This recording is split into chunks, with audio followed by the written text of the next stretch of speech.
Em depoimento desde a manhã de hoje na CPI da Covid-19, o ex-chanceler Ernesto Araújo é cobrado pelos senadores sobre os atritos com a China. O ex-ministro negou que haja qualquer prejuízo na relação do Brasil com o país asiático. Vamos ouvir. Jamais promovi nenhum atrito com a China, seja antes, seja durante a pandemia, de modo que os resultados que nós obtivemos durante a pandemia, na consecução de vacinas e em outros aspectos, eles decorrem de uma política externa que foi implementada de acordo com nossos objetivos, mas que não era uma política de alinhamento automático, como se diz, com os Estados Unidos, nem uma política anti-multilateral, ficou claro isso na nossa participação na COVAX, e nem uma política de enfrentamento com a China. Tá aí a fala do ministro Ernesto Araújo. Hoje, em Brasília, Amanda Klein pegou fogo essa CPI, hein? De novo, né, Paulo? E com mentiras deslavadas aí do ex-chanceler Ernesto Araújo, quando ele disse que ele nunca atacou a China, nunca ofendeu, nunca teve uma postura anti-chinesa. Parece que existem dois Ernestos, né? Um nas redes sociais que fala alto, vocifera, ataca, ofende a China e outros países, e outro, como nessa CPI, que fala baixo, com esse tom manso, cordato. São duas versões do mesmo ministro, né? Hoje, temeroso aí das consequências, da repercussão, ele resolveu usar esse tom mais ameno, mas mentiu, né? Disse que nunca adotou essa postura anti-chinesa. Então, a gente pode refrescar a memória dele e de todos os nossos ouvintes aqui com algumas das declarações polêmicas de ataque à China do ex-chanceler. Ele falou em comunavírus, né? Tem um artigo famoso dele, está lá no blog dele, o Metapolítica 17, ele diz que o coronavírus é uma oportunidade de construir uma ordem mundial sem nações e sem liberdade. Ele também fala em covidismo, que seria uma tentativa de controlar ali as relações sociais e econômicas. Ele entrou no meio da discussão entre o embaixador da China no Brasil, Yang Wanming, e o deputado federal Eduardo Bolsonaro, tomou o lado de Eduardo Bolsonaro, pediu uma retratação do embaixador chinês, e essas foram brigas públicas, né? E quem melhor resumiu a postura do Ernesto Araújo foi a senadora Cátia Abreu, né, quando ela disse que ele atrapalhou a compra de vacinas e disse que seria o dever de qualquer pessoa que quisesse vacinas bajular a China e que ela mesma bajularia a China ou qualquer outro país que pudesse trazer vacinas a seu povo, e que o Ernesto Araújo deveria agir em nome dos interesses do povo e não em defesa da sua ideologia. Disse que ele devia desculpas ao país por ser um negacionista compulsivo.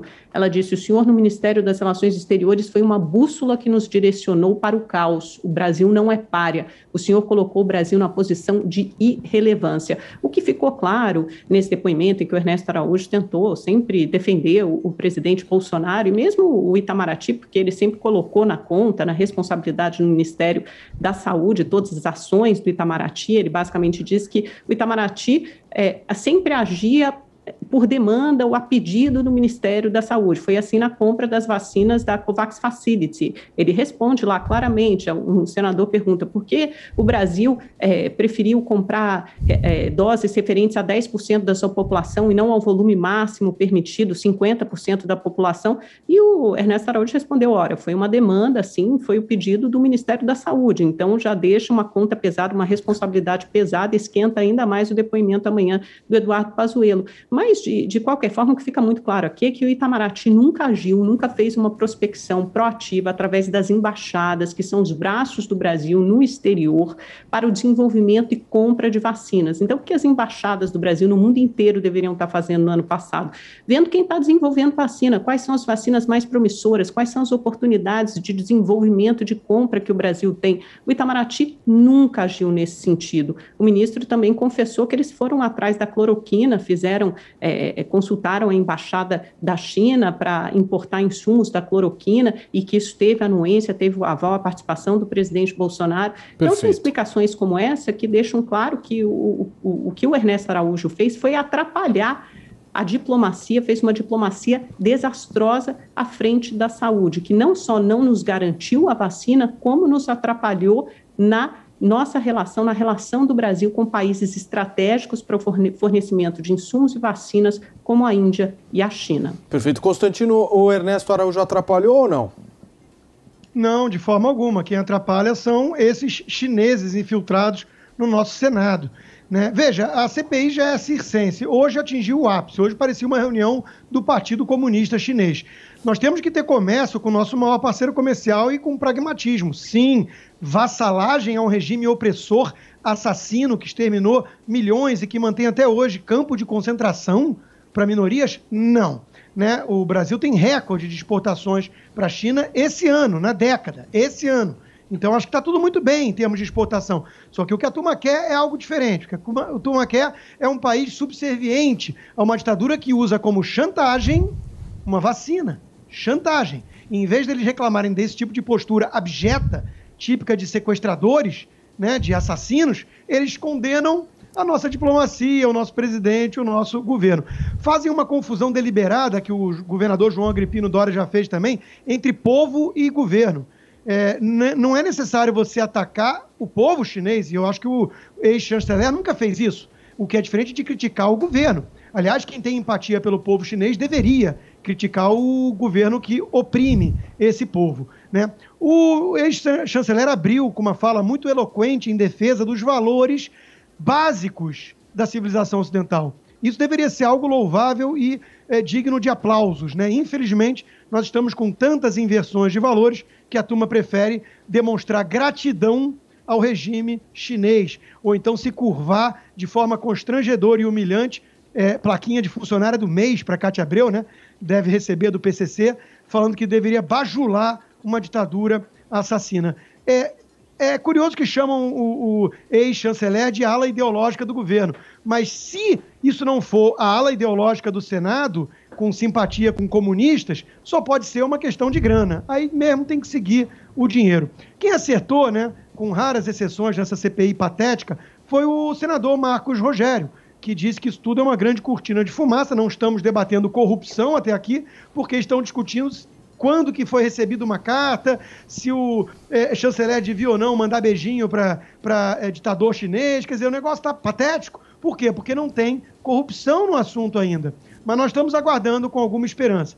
Carlos Gabas deveria ser logo convocado e temos que começar a falar do Covidão. Enquanto isso, a Argentina, que é o modelo que essa turma defende, né, cancelou, vetou exportação da sua carne para o exterior, inclusive China, porque quer segurar o preço interno. Eis o perigo da verdadeira ideologia aqui, né? Serrão, a sua análise sobre o depoimento de hoje. Hoje foi seguido aquele roteiro previsível que a gente já sabia que estava muito bem programado para a CPI. O embaixador Ernesto Araújo ia ser o alvo de ataques fortes em cima da questão ideológica. Ele, sim, deixou claro a sua postura de ataque ao governo chinês. Sempre combateu o comunismo chinês. E ele nunca deixou isso, nunca escondeu esse fato. Hoje na CPI, curiosamente, até ele tentou amenizar essa informação, esse dado da realidade contra o qual não dá para lutar. Tem provas objetivas de que ele sempre combateu o regime chinês. Agora, isso é um mal? Não. Agora, pode ser um erro estratégico de comunicação? Sim, talvez pode ter sido.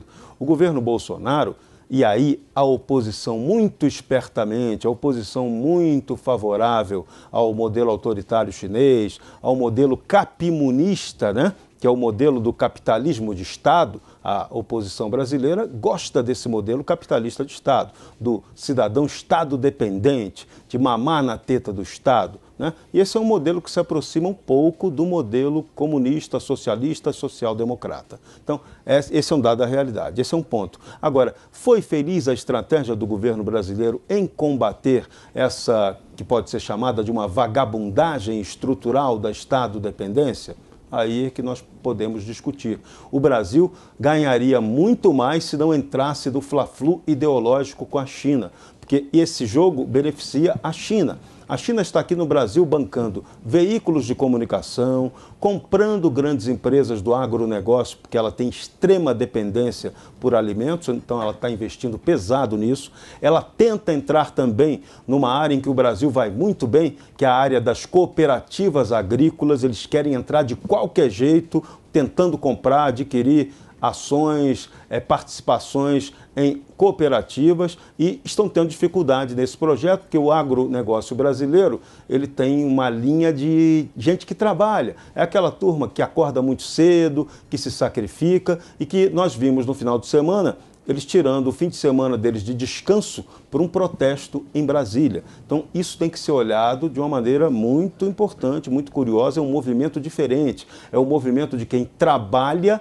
fazendo uma manifestação política a favor. No Brasil, a gente sempre vê manifestação política contra. Essa sempre foi a tradição do contra. E agora, raramente, estamos tendo aí manifestações a favor. E o agronegócio é essa ponta, porque ele percebe que a China está de olho na boutique deles. Eles não estão dando mole para o projeto chinês de expansionismo comercial, que tem interesse, tem necessidade da comida brasileira. Então o Brasil poderia ter uma relação diplomática com a China um pouco mais inteligente, não entrando no jogo de fla-flu ideológico da comunicação que beneficia os chineses, e sim, assim, deixar clara qual seria a posição soberana do Brasil nesses negócios, nessas relações internacionais. E aí é que a gente bate num ponto importante. O Itamaraty, como um todo, tem que rever os seus conceitos. Nos últimos anos, ele sempre tem sido um paladino de defesa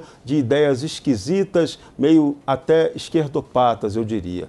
E o Brasil não precisa disso. O Brasil precisa de um esquema de relações exteriores que defenda o progresso do país. Mas antes disso, a gente tem que definir que país nós queremos. Enquanto isso não acontecer, o Itamaraty vai ser reboque do esquema estatal.